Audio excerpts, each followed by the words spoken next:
позволил ему выполнить норматив мастера спорта России. В данный момент Самсонов усиленно готовится к чемпионату мира, сроки проведения которого пока неизвестны.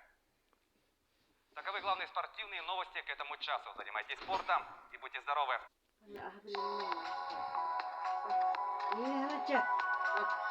Малоподвижный образ жизни приводит к гиподинамии. Это ослабление мышечной деятельности. Особенно страдает сердечно-сосудистая система. Снижается обмен веществ. Все это приводит к серьезным последствиям. Основные меры профилактики гиподинамии – физическая активность, прогулки на свежем воздухе, сбалансированное питание.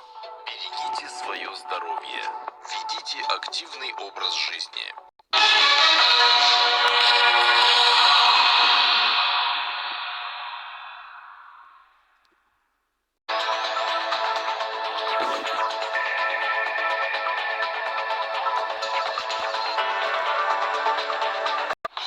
Его не было в телеэфире 1,5 года, но он вернется. В субботу на РЕН-ТВ, чтобы сделать лучшее шоу в своей жизни. Он разрежет на куски, приправит острым, научит удивлять. Многие даже и не берутся за такие блюда. Но вы не представляете себе, насколько все просто. Я покажу. Кулинар Сталик Ханкишиев о вкусной и здоровой пище. Точите ножи.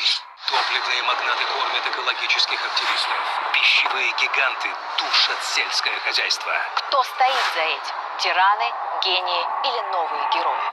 Мы откроем все тайны. Тайны Чапман.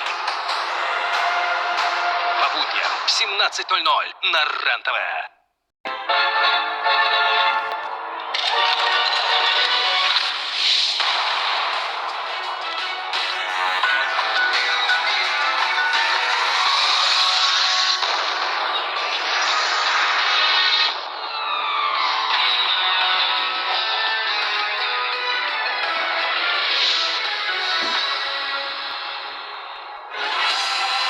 Сегодня в программе.